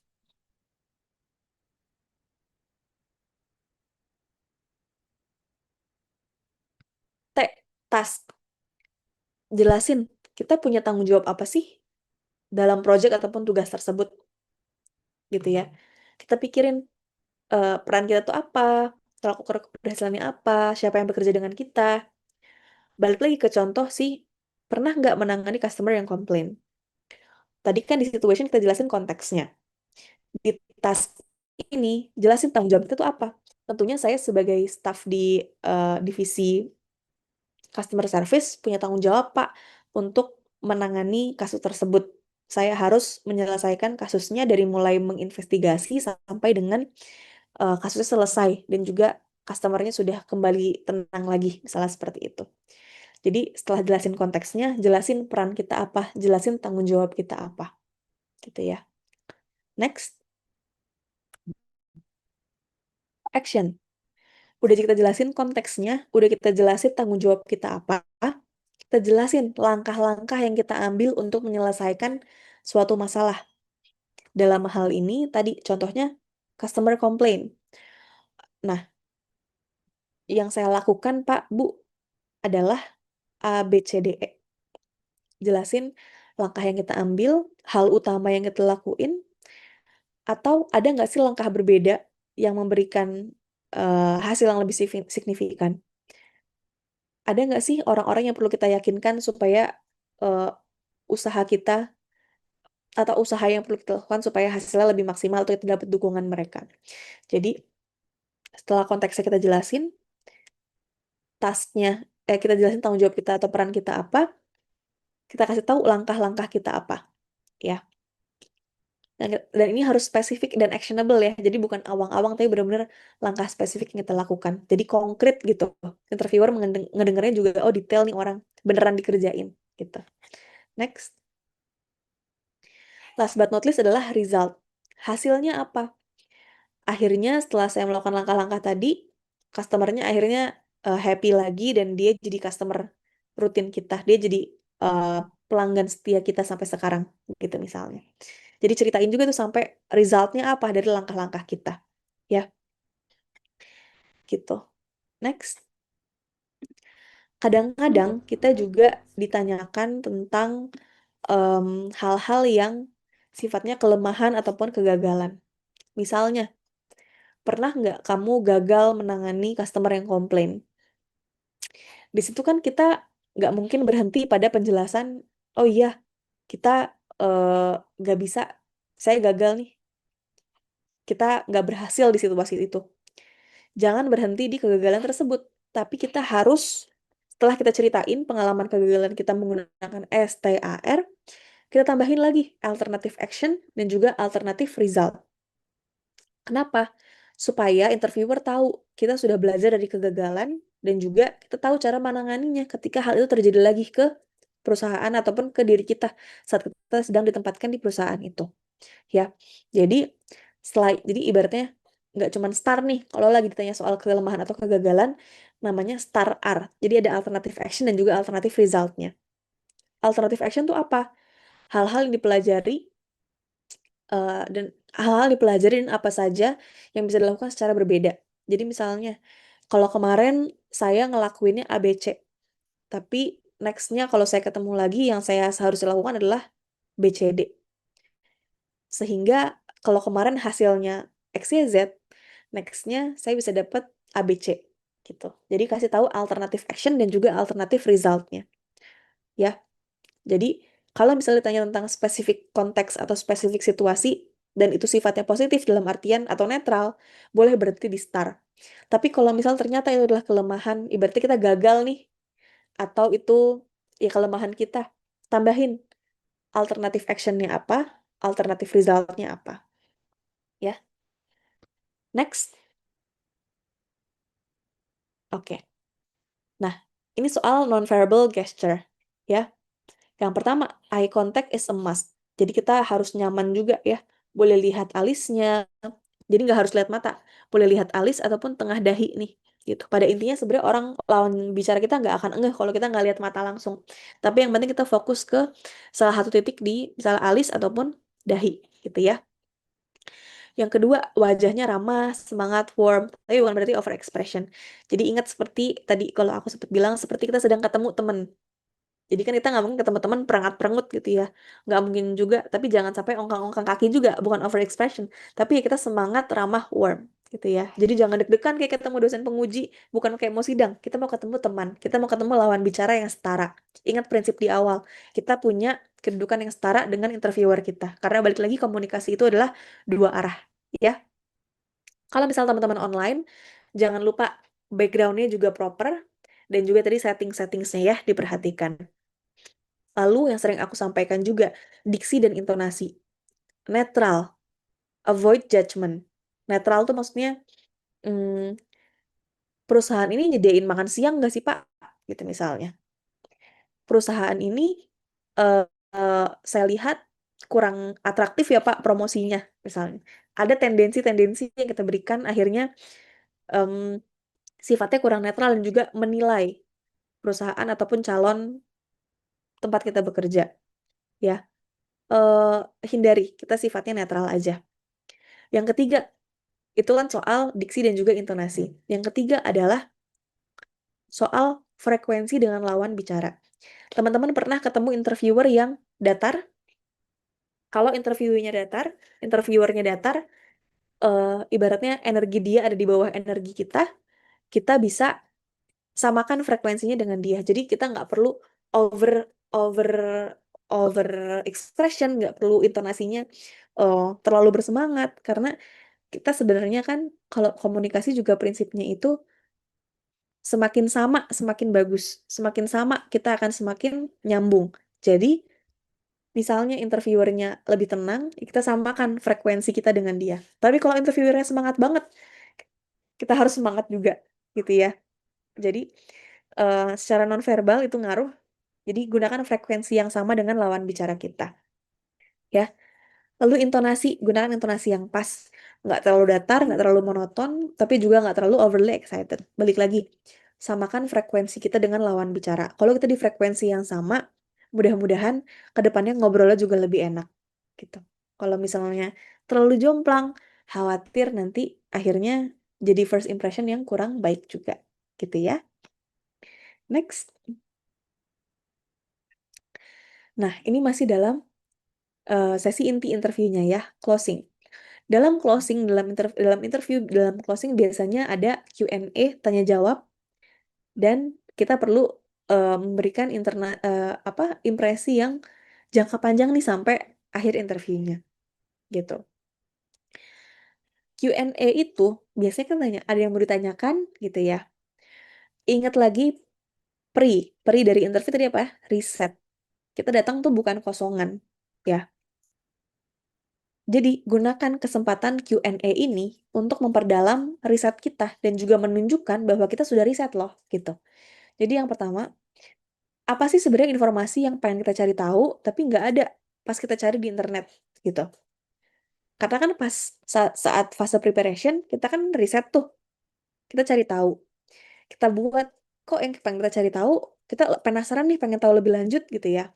Boleh ditanyain saat Q&A. Buat listnya. Atau teman-teman sebenarnya udah nyari pengen tahu tentang A gitu ya, tapi setelah teman-teman riset nggak ketemu. Nah, itu boleh tanyain saat interview gitu ya. Jadi eh, Q&A itu cari informasi yang udah kita cari tapi nggak nemu jawabannya dengan kita cari secara mandiri atau riset secara mandiri gitu. Karena balik lagi, fase Q&A ini juga bisa menunjukkan keingintahuan dan juga interest kita secara lebih lanjut kepada perusahaannya. Lalu, hindari menanyakan pertanyaan yang jawabannya ada di poster vacancy atau career website. Contohnya misalnya di career website ataupun poster vacancy-nya sudah ada tulisan siap ditempatkan di mana saja. Lalu kamu bertanya, nanti ini bisa working from home nggak ya misalnya? Atau kayak, misalnya di posternya ada tulisan hybrid 3 kali ke kantor dalam 1 minggu misalnya di poster. Terus kamu nanya lagi dalam sesinya, ini nanti berapa kali ke kantor ya dalam seminggu. Nah, itu akan menunjukkan kalau kita kurang prepare, gitu ya. Lalu, hindari juga langsung bertanya soal gaji dan benefit kalau topik itu nggak dimulai oleh interviewer, gitu. Dan biasanya gaji dan benefit ini di sesi interview dengan HR ya, bukan sesi interview dengan user, gitu. Sesi soal gaji dan benefit ini biasanya akan ditanya, berapa sih ekspektasi gajimu, gitu. Kalau misalnya em, ditanya, baru kita boleh atau kita diperkenankan atau lebih etis untuk kita eh, menanyakan lebih lanjut. Tapi kalau misalnya nggak diungkit duluan, ada baiknya ya kita tunggu itu topiknya benar-benar di em, apa utarakan lebih dulu. Ini sekaligus menjawab ya di kolom chat ada yang nanya, kalau sampai akhir nggak akan dibahas, sebaiknya bagaimana? Kalau bener-bener sampai akhir banget nih, interviewernya udah mau closing, kita nggak ada hawa-hawa dia mau ngomongin benefit, dia ngomongin gaji, yang paling aman adalah dengan bertanya. Jadi bentuknya bertanya tapi juga bukan meminta ya, bukan hanya nanti gajinya berapa ya, enggak, tapi lebih kepada izin Pak Bu mengenai benefit dan hal-hal yang berkaitan dengan kompensasi, apakah akan dibahas di sesi ini atau nanti kita bisa berdiskusi saat offering langsung ya, misalnya seperti itu. Ya, jadi bentuknya bertanya bukan ke nominal ataupun apa benefitnya, tapi lebih bertanya kapan diskusi tentang hal tersebut bisa dilaksanakan. Karena ada juga perusahaan atau HRD yang prefer ya kita nggak usah ngomongin gaji di sini, nanti langsung saya offer aja. Kita diskusi dan negonya itu saat offering gitu. Ya, nah ini juga agak-agak tips and trick di akhir. Ada rekruter ataupun HRD yang nggak terlalu seneng ketika ditanya hal yang quite personal. Misalnya, kalau saya boleh tanya nih ke Bu Mia kenapa sih stay di Pegi-Pegi? Kenapa sih Bu Mia stay di ruang guru misalnya gitu? Nggak ada kaitannya sama saya kan cuma HRD, saya cuma interviewer, itu kan personal buat saya. Jadi khawatirnya ada yang nggak nyaman gitu ya. Atau ada yang tanya, kalau Bu Mia sendiri ngerasa nggak culture kolaborasi di sini bagus? Lah, itu baiknya dihindari. Pokoknya hindari yang terlalu objectifying the recruiter ataupun the interviewer. Baiknya tanya yang lebih netral karena tadi kan ada ya di slide sebelumnya, be neutral, pilih pilih diksi yang netral ya, termasuk hal-hal yang berkaitan dengan personal ini meskipun masih berkaitan dengan perusahaan ataupun culture ataupun value, tapi ketika itu terlalu link dengan personal choice atau personal decision dari interviewernya, itu harapnya dihindari karena jadi tidak netral gitu ya. Oke, next. Sip. Sebelum kita masuk ke fase Q&A, ya, dan juga mungkin nanti akan ada sedikit role play kalau misalnya waktunya memungkinkan. Kita mau wrap up dan juga journaling dulu. Boleh nggak teman-teman ketik di dalam kolom chat hal apa yang teman-teman pelajari dari sesi ini tentang interview? Boleh nggak? Nggak usah rangkuman semuanya yang lengkap, tapi at least apa sih yang paling teman-teman ingat dari pelajaran tadi, dari sesi sebelumnya. Dari mulai kita pulpen sakti sampai dengan tadi ya, sampai dengan tentang sequence interview, behavioral event interview, bagian closing. Boleh di-share, nanti kita akan Q&A ya, yang banyak.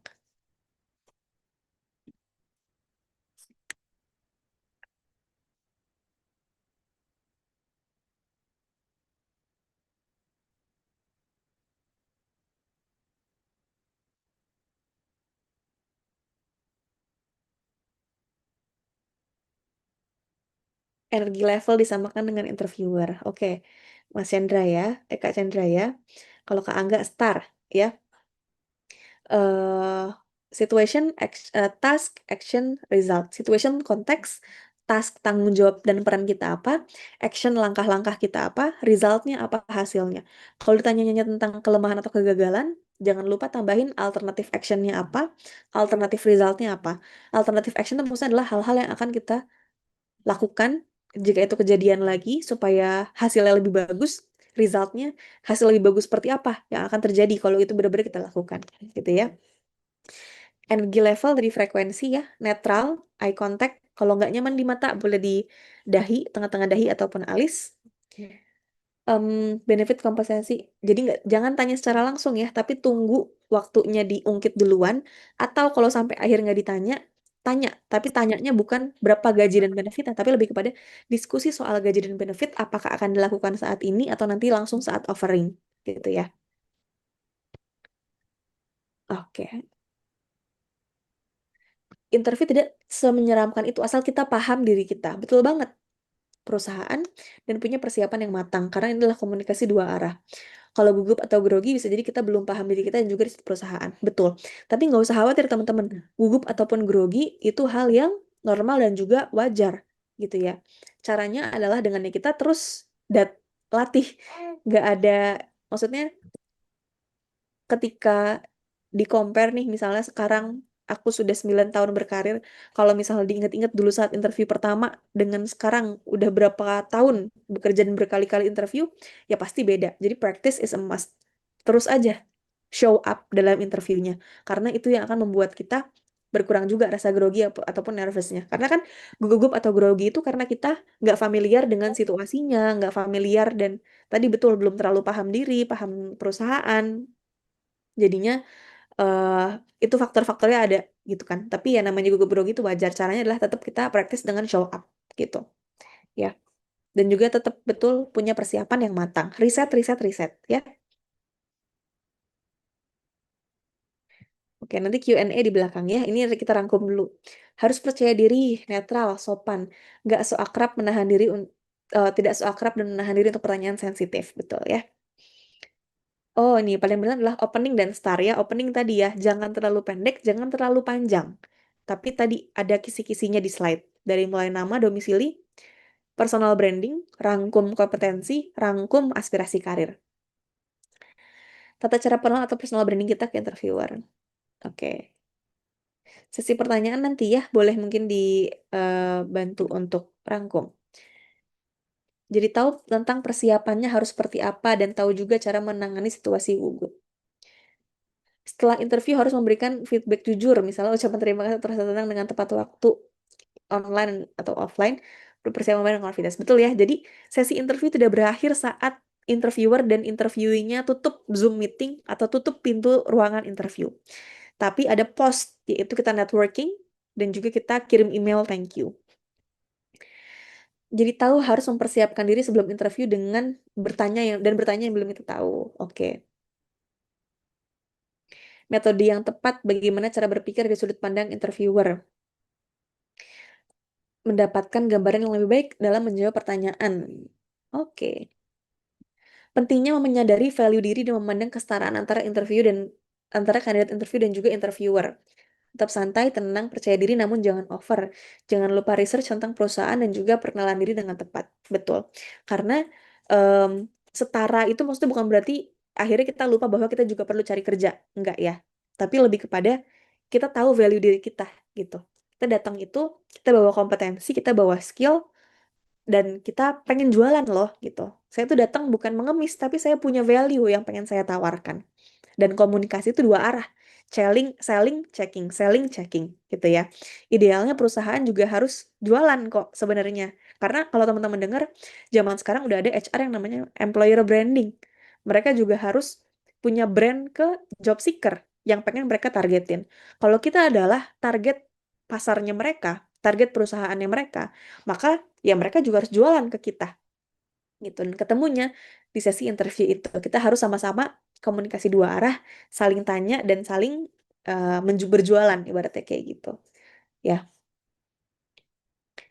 Interview adalah komunikasi, persiapan matang, kompetensi, culture, menjelaskan CV, komunikasi netral dan sopan. Oke, sip. Terima kasih teman-teman yang sudah berpartisipasi ya dalam journaling.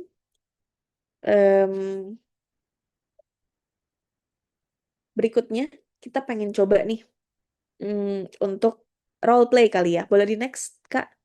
Kayaknya ada role play dulu sebelum ke sesi Q&A. Sip. Tapi role play ini agak tricky karena kita em, nggak punya nggak punya satu lowongan kerja yang kita lihat bareng-bareng. Biasanya kalau aku dengan menti-mentiku atau coach-coachku, kita misalnya nih Kak mau mock up interview dong, Kak mau role play interview. Oke, mana lowongannya? Karena aku akan benar-benar ceritanya menjadi HRD dari perusahaan tersebut. Tapi karena ini role play singkat aja, kita fokus ke struktur komunikasinya ya. Karena kalau misalnya kita terlalu spesifik, kita harus ada lowongan kerja yang kita lihat, kita kita benar-benar kita benar-benar jadikan patokan gitu ya. Jadi benar-benar aku pelajari juga perusahaannya itu bergerak di bidang apa, perusahaannya punya value apa dan lain sebagainya. Tapi karena ini role play singkat aja, jadi kita fokus ke ibaratnya ceritanya mau jadi apa gitu ya. Jadi kita fokus ke jobnya aja instead of perusahaannya. Ya, kita fokus ke struktur komunikasinya dari apa yang udah kita pelajari. Oke? Sip. Karena waktunya terbatas, kita cuma bisa satu orang aja untuk role play-nya.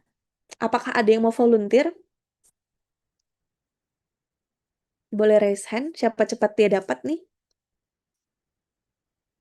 Nanti akan dijawab ya, Karena sesi Q&A setelah sesi role play. Ada yang mau raise hand? Mau ceritanya mau ngelamar sebagai apa, nanti kita bisa diskusikan. Jadi aku jadi interviewer, teman-teman jadi interviewee. Jadi benar-benar mempraktekkan dari opening, lalu beberapa pertanyaan untuk startnya ya. Sampai closing juga nanti Q&A ya. Ada yang mau role play, mau volunteer satu orang?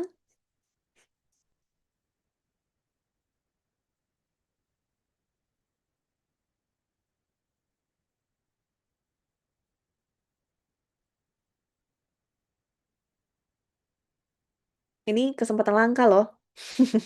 Tadi saat pulpen, oke, Kak Chandra lagi, bolehkah dari teman-teman CFCD atau kita kasih kesempatan ke yang lain?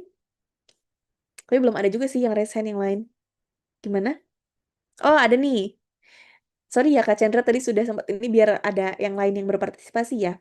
Ini ada Kak Neriski Sanjaya Chai dari akuntansi.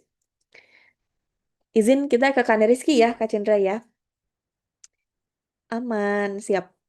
Boleh Kak Neriski berkenalan dirinya dari jurusan apa? Dan tahun apa? Tahun berapa?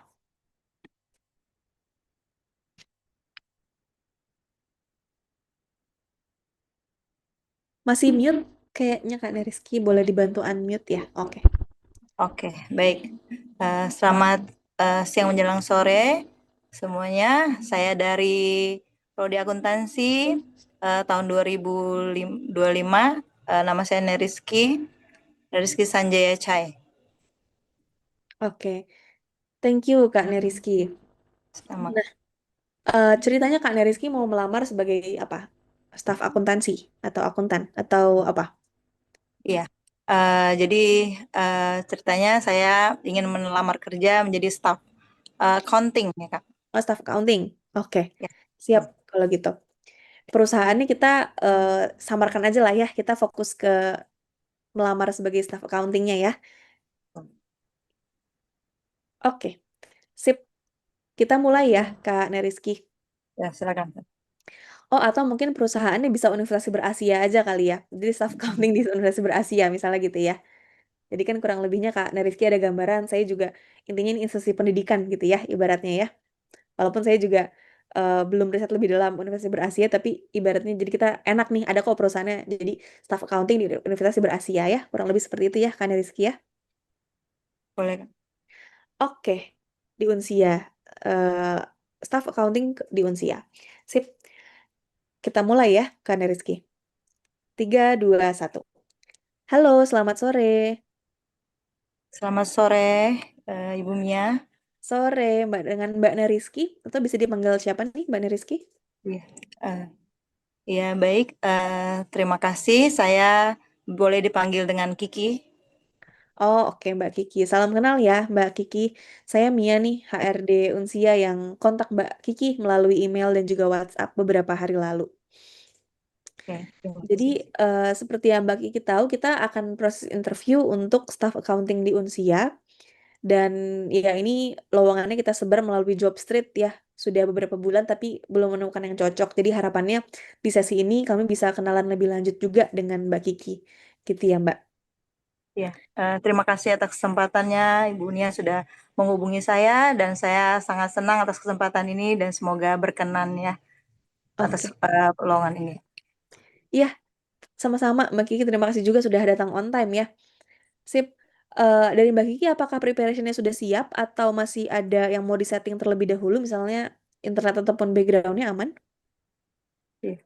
Sudah Mbak, saya sudah siap saat ini. Oke, kalau gitu boleh silakan Mbak Kiki dimulai dengan perkenalkan dirinya. Ya.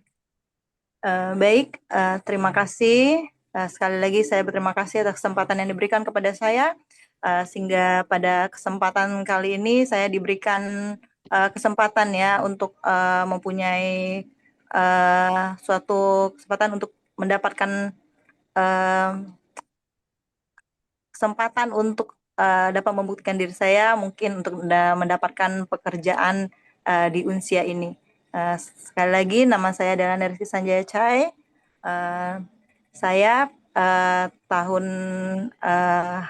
ajaran 2025 dan pada kesempatan sekali ini saya ingin membuktikan bahwa saya dapat dipercaya untuk dapat mengisi lowongan ini ya, bila berkenan bagi Bapak dan Ibu sebagai pemangku jabatan di Unsia ini, apabila sesuai dengan kriteria yang memang dibutuhkan pada saat ini.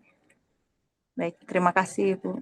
Dan saya bersedia untuk apabila ada tes lebih lanjut sehingga dapat memenuhi syarat-syarat di dalam untuk tanggung jawab yang nantinya akan yang diinginkan di dalam Unsia ini. Silakan Bu. Oke, thank you Mbak Kiki. Mbak Kiki ya. Sip. Mbak Kiki kalau boleh tahu berarti sudah berapa tahun Bu di bidang accounting? Iya, accounting saya mempunyai pengalaman bekerja sekitar 8 tahun. Ibu sudah berpengalaman di bidang 8 tahun di bagian pembukuan sendiri dan juga sudah di bagian tax accounting ya tepatnya ya. Jadi saya sudah berpengalaman di bidang itu, tetapi mungkin pada saat ini banyak update yang dibutuhkan untuk kondisi pekerjaan sekarang, sudah banyak peraturan-peraturan dan saya juga akan menyesuaikan dengan peraturan yang saat ini sudah diterapkan oleh pemerintah. Baik. Oke. Kalau software terbaru mungkin boleh Bu Kiki ceritakan. Tadi kan ada selain aturan, saya lebih penasaran tentang software juga Bu Kiki. Boleh nggak ceritain pengalaman Bu Kiki tentang software-software yang Bu Kiki ketahui dalam bidang tax accounting dan yang biasanya sudah digunakan?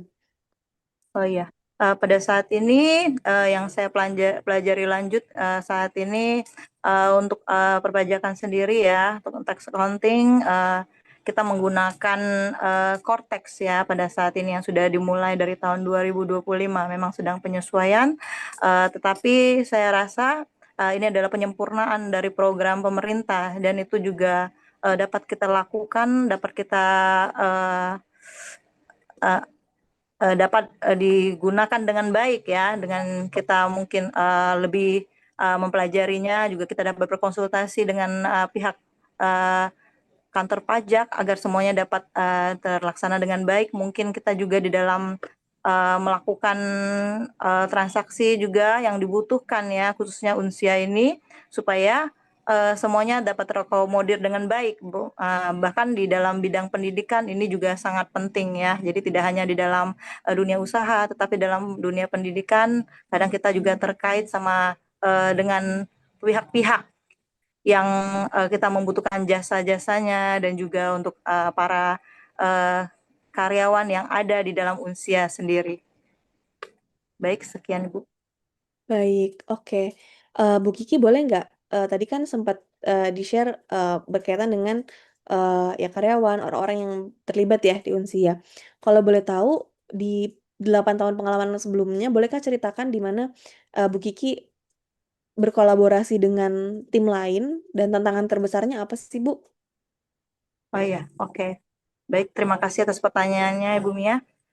Jadi selama saya bekerja di perusahaan grup, dan itu pada waktu itu memang tidak berhubungan langsung dengan tenaga pendidik seperti Unsia ya, tetapi kita di bidang perdagangan ya. Jadi tantangan terbesar itu adalah bagaimana ketika ada peraturan-peraturan baru dan kita harus di mana peraturan itu harus uh, kita jalankan. Pada saat kita jalankan juga tentunya banyak penyesuaian-penyesuaian dan banyak pihak yang sebenarnya terlibat dalam hal ini. Ya, juga bagaimana hubungan kita dengan para uh, supplier kita dan juga para orang-orang juga yang terlibat di dalam transaksi yang diharuskan yang terlibat di dalam bidang usaha jual beli tersebut ya Ibu Mia. Jadi banyak tantangan, apalagi kita berhubungan dengan orang-orang ya di bidang usaha dan dagang ya. Tentunya itu banyak tantangan juga, tetapi dengan melalui komunikasi yang baik dan juga melalui uh,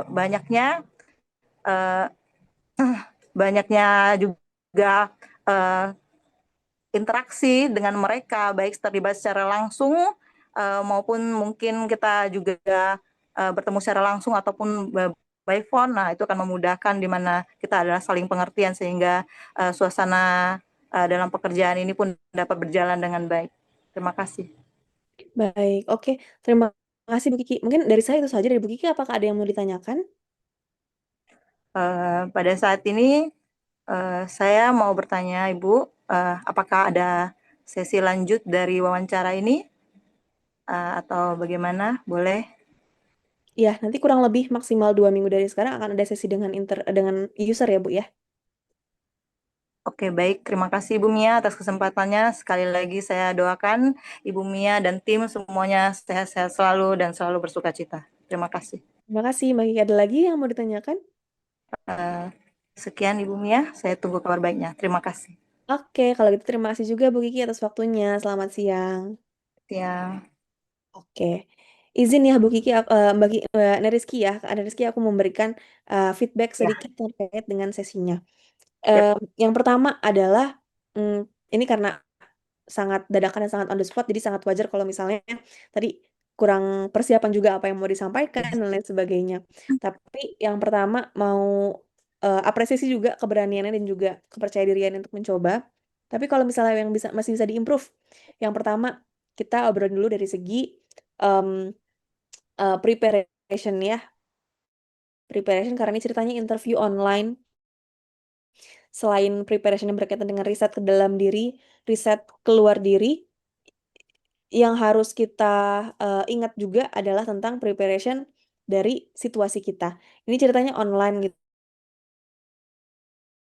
ataupun koneksinya. Jadi setengah wajah ke bawah gitu. Jadi itu jangan lupa untuk diperhatikan ya. Itu kayaknya eh, apa? Baiknya adalah kita aware banget tuh dengan gimana tampilan kita meskipun online gitu ya. Jadi tadi mungkin karena dimiringin tapi nggak ngeh gitu ya, hanya setengah wajah ke bawah. Jadi hati-hati gitu ya, kita harus presentable gitu. Yang kedua adalah mm, eh, kita ngomongin soal opening ya. Tadi opening baiknya harapannya sih tetap bisa menggunakan kisi-kisi yang sudah ada di slide. Nanti boleh mungkin karena tadi baru belajar gitu ya di sesi ini belum sempat bikin kata-katanya. Tapi nanti boleh diperkuat lagi personal brandingnya dan juga fokus ke skill-skill utama dalam tax accounting, staff akuntansi gitu ya. Lalu saat main interviewnya, penggunaan STAR-nya. Kalau dari aku pribadi belum terlalu merasakan sequence STAR yang cukup tepat penggunaannya. Jadi tadi misalnya eh, aku tanya soal kolaborasi, aku tanya soal software gitu ya. Misalnya tadi kan soal software seperti apa gitu ya. Fokus soal dibalikan ke peraturan gitu ya. Tadi pertanyaan soal software. Jadi boleh pakai STAR berkaitan dengan software gitu ya. Dan juga akhirnya nggak melenceng dari pertanyaannya gitu. Kalau mau ngomong soal peraturan boleh, tapi itu dijadikan ibaratnya jawaban berikutnya gitu. Jadi jawab dulu yang soal softwarenya pakai STHR. Kalau sudah selesai, mau tambahkan soal peraturan, bikin STHR berikutnya satu kalimat. Satu kalimat software, satu kalimat peraturan. Kurang lebih seperti itu. Ya. Lalu, eh, apa? soal kesopanan, tata tutur kata gitu itu baik, saya apresiasi juga intonasi, diksinya. Tapi kalau misalnya teman-teman engeh juga, tadi di awal sebenarnya aku sudah mulai dengan agak lumayan santai, tapi Kak Neriski lumayan ini nih, lumayan formal bahasanya dan lumayan sampai akhir ibaratnya kalau tadi kita ngomongin soal frekuensi, jadinya agak kurang match akunya santai, Kak Kikinya sangat formal dan juga sangat sampai akhir saya doakan ibu segala macam gitu. Jadi mudah-mudahan nanti kalau misalnya dipertemukan dengan interviewer yang tadi dari awal gayanya santai seperti tadi role play disamakan ya Kak Rizky gitu. Kalau misalnya interviewernya lumayan formal dengan Ibu Mia dari perusahaan ini gitu, dengan siapa saya bicara misalnya seperti itu. Itu kan kelihatan ya bedanya ya. Kalau ini kan aku di awal ini bisa dipanggil siapa nih, Mbak Neriski atau siapa itu kan lebih nyantai. Jadi samakan frekuensinya ya gitu. Tapi sampai akhir juga baik banget gitu ya mendoakan dan juga memberikan eh apa afirmasi-afirmasi yang baik juga untuk interviewernya. Jadi harapannya nanti ke nextnya bisa lebih menyamakan frekuensi dengan interviewernya. Sedikit dari aku ya Kak Mbak Neriski, mudah-mudahan bisa dipelajari lagi. Tapi nggak apa ini kan namanya on the spot. Nanti kan practice make perfect juga ke depannya. Ya, Ya, makasih banyak Ibu Mia. sama-sama. Terima kasih. Oke, kita masuk ke sesi Q&A. Mungkin kita boleh batasi ke 2 pertanyaan dulu ya, Kak Auzi ya. Ya, Kak Mia, aku mohon izin sebelum kita memasuki sesi tanya jawab, kita sesi foto terlebih dahulu ya, Kak. Baik, kami persilahkan kepada seluruh peserta untuk berkenan menyalakan kameranya atau on cam. Nanti akan dibantu oleh Kak Azwan untuk screenshot beberapa slide. Ya, kita mulai. Eh, untuk slide yang pertama, 1, 2, 3. Oke, slide selanjutnya. 1, 2, 3. Slide selanjutnya. 1, 2, 3. Oke, mungkin slide terakhir ya. 1, 2, 3. Baik. Terima kasih. Eh, Selanjutnya kita langsung memasuki sesi tanya jawab. Sepertinya sudah banyak pertanyaan di kolom chat ya Kak. Tadi sudah ada Kak Rena, Kak Supriyadi. Boleh boleh kita tadi buka untuk 2 pertanyaan terlebih dahulu. Atau nanti teman-teman yang lain mau ada pertanyaan lain juga boleh tanyakan di kolom chat atau raise hand. Baik Kak Mia, aku kembalikan lagi ke Kak Mia. Oke, thank you Kak Ausi. Boleh mungkin 2 pertanyaan ya. Tadi 1 pertanyaan dari Kak Rena ya, sudah beberapa kali menanyakan. Ya. Satu lagi mungkin boleh dibantu pilihkan kali ada oleh Kak Ausi ya, yang ada di kolom chat. Aku sambil menjawab yang Kak Rena dulu Ya. di kolom chat ya. Kak Rena bertanya, kalau misalnya mau berlamar di bagian keuangan, tapi belum punya pengalaman di situ, sekarang lagi kuliah S1 semester 1 akuntansi. Oke, semua orang pasti start dari nggak punya pengalaman.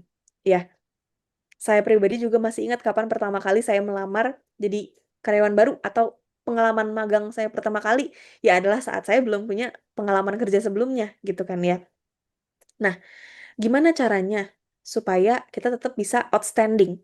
Jadi pengalaman itu nggak cuma didapatkan dari pengalaman kerja, tapi juga yang bisa kita masukkan ke dalam CV dan juga kita tonjolkan saat sesi interview adalah pengalaman-pengalaman proyek kita di kuliah, tugas-tugas kuliah, riset, dan lain sebagainya. Kalau misalnya kita sempat ada kepanitiaan atau misalnya organisasi yang ada kaitannya dengan posisi yang kita tuju, itu bisa kita cantumkan juga.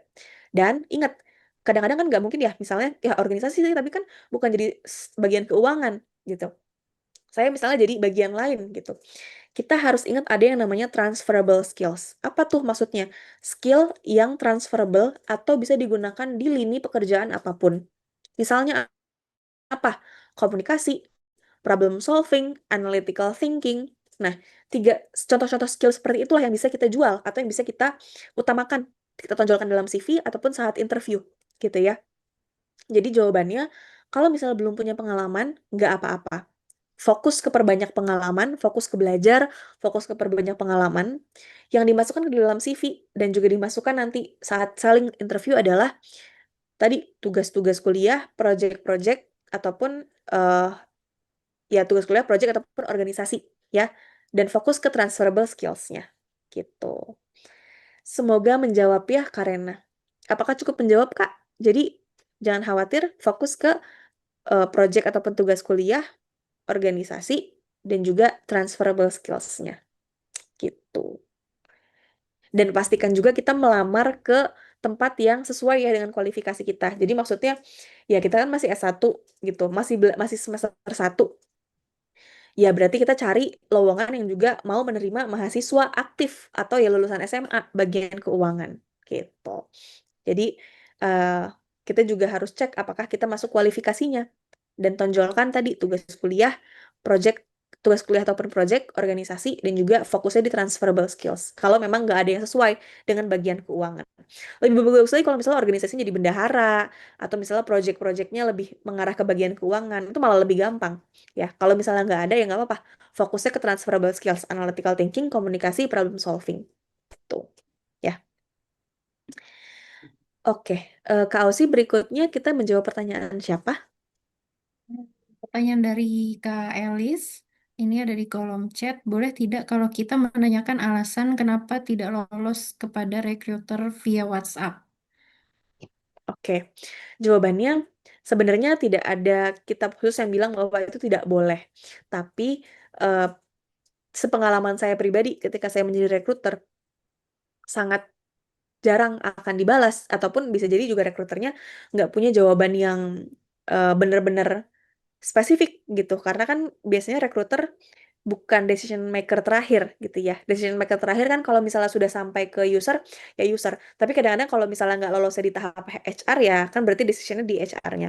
Tapi tetap sih biasanya HR juga tidak punya, satu, mungkin tidak punya waktu, dan yang kedua memang tidak ada kewajiban juga secara gamblang untuk memberikan feedback detail kenapa sebenarnya kurang cocok gitu. Tapi kalau ditanya boleh atau tidak, ya mungkin ada HR di luar sana yang mau gitu ya. Tapi sebenarnya in general less likely akan dijawab ataupun diberikan feedback mendetil gitu. Ya. Tapi kalau dari pengalamanku ada sih yang sekali dua kali em, apa ya memberikan penjelasan. Tapi itu pun bukan feedback detail seperti layaknya lagi karir coaching ya. Lebih kepada hmm, misalnya kita cari yang pengalamannya lebih dari 5 tahun misalnya. Kita cari yang bisa software X misalnya. Kita cari eh, yang apa pernah di industri XYZ misalnya seperti itu. Jadi bukan feedback detail, tapi kalaupun memang bertanya dan dijawab biasanya pun singkat gitu ya, bukan sesuatu yang untuk development orangnya gitu. Dan kalaupun misalnya juga tidak sempat dan kelewat, ya harus siap bahwa tidak dibalas juga gitu. Ya, Oke, Kamia ini sudah ada yang raise hand dari Kak Supriyadi. boleh. Mungkin pertanyaan terakhir kali ya, Kak Ausi ya. Oh ya, baik. Silakan Kak Supriyadi untuk perkenalkan dirinya terus dari prodi apa? Assalamualaikum.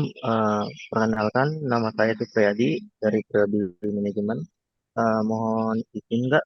eh, Tadi kan kakak singgung tadi cari pekerjaan yang berhubungan dengan manajemen dan rencana saya ke depannya bakalan melamar pekerjaan yang tidak terhubung dengan manajemen. Jadi, apakah sudah tetap keputusan saya atau bagaimana?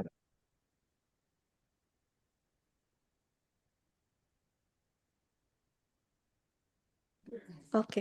Tadi Eh, pertanyaannya yang tidak berhubungan dengan manajemen ya. ya, Kak. Boleh diulang nggak? Mungkin inti pertanyaannya berarti adalah eh, Apakah keputusan saya sudah tepat atau bagaimana? untuk melamar ke pekerjaan yang di luar manajemen gitu ya. Oke. Contoh yang di luar manajemen, definisi Kak Supriyadi seperti apa? Driver di tambang. I see. Oke. Balik lagi. Tadi ada eh, know ourselves ya, bagian prinsip ketiga. Persiapan yang matang adalah setengah dari keberhasilan.